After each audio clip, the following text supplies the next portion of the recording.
untuk mengelola kabel. Sekali lagi, hasilnya lebih bagus, lebih baik, lebih cepat, lebih rapi, lebih efisien. Tinggal dicubit, langsung kabel bisa lepas. Kalau kita karena bukan orang sakti, maka kita perlu alat.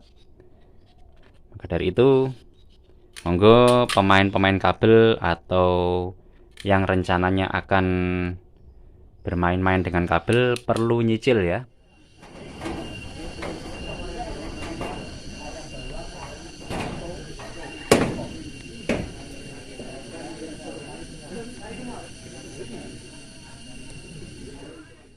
Hari alternatif kali ini untuk para pemain kabel ya, atau tukang kabel.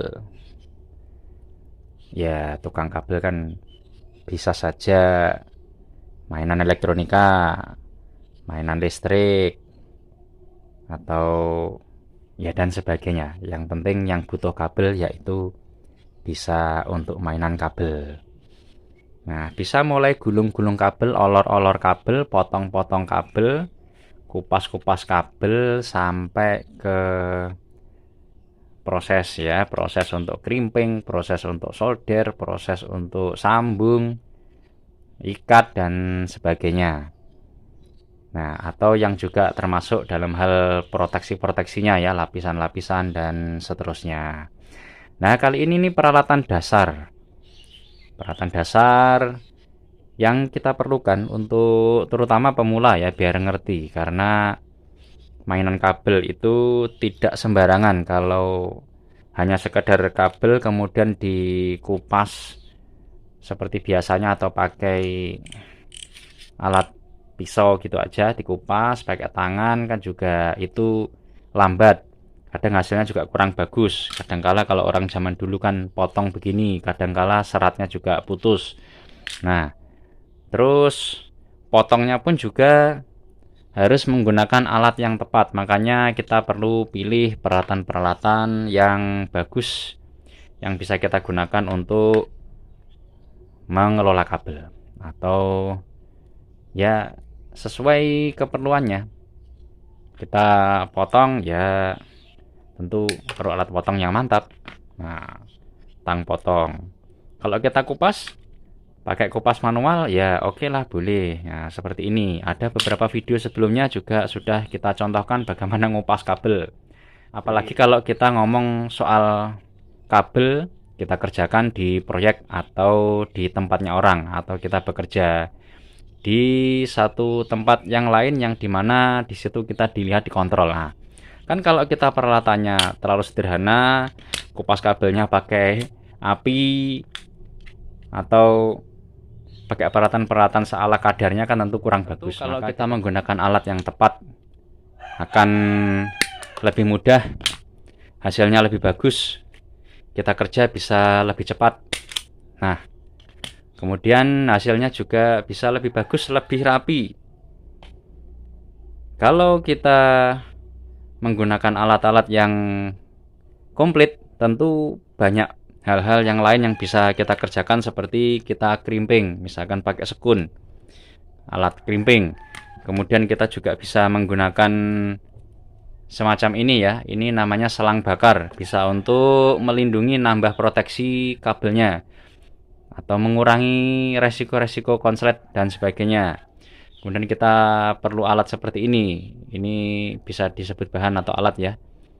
Ini isolasi. Kalau ngomong soal ukuran-ukuran kita bisa main meteran. Kemudian kalau mau lebih presisi dan detail kita bisa pakai jangka sorong, ada kabel tis dan sebagainya. Masih banyak alat-alat yang lain yang bisa kita gunakan untuk mengelola kabel. Sekali lagi, hasilnya lebih bagus, lebih baik, lebih cepat, lebih rapi, lebih efisien. Tentu sebagaimana visi channel kita ini kan kita mencari efisiensi. Ya, yang lebih bagus, lebih cepat, lebih murah, lebih aman. Nah, hasilnya tentu lebih baik. Ya, kalau orang zaman dulu sih masih sakti ya, masih punya kekuatan yang hebat, yang tersembunyi, yang istimewa. Kalau kita kan nggak punya kesaktian, jadi kita pakai alat. Kalau zaman dulu tinggal dicubit, langsung kabel bisa lepas. Kalau kita karena bukan orang sakti, maka kita perlu alat. Maka dari itu, monggo pemain-pemain kabel atau yang rencananya akan bermain-main dengan kabel perlu nyicil ya. Minimal alat-alat seperti yang kita contohkan atau kita pajang di sini, ini alat yang minim, yang lumayan baik untuk kebutuhan kita sehari-hari, untuk instalasi, perakitan, dan berbagai kebutuhan kabel yang lainnya. Nah, dengan contoh-contoh yang seperti ini, dengan perangkat-perangkat yang seperti ini, tampak hasilnya kan bagus. Kalau kita di kelistrikan kan mengenal PUIL, nah, pedoman atau peraturan umum instalasi listrik. Maka yang seperti ini adalah keutamaan agar kita bisa sesuai dengan standar keamanan, standar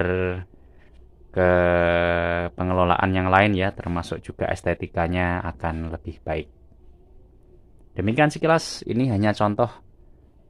Nanti bisa dikembangkan sendiri atau kita bisa lanjut diskusi di kesempatan-kesempatan berikutnya. Silakan bisa subscribe, nanti kita akan lanjut di wawasan-wawasan yang lain.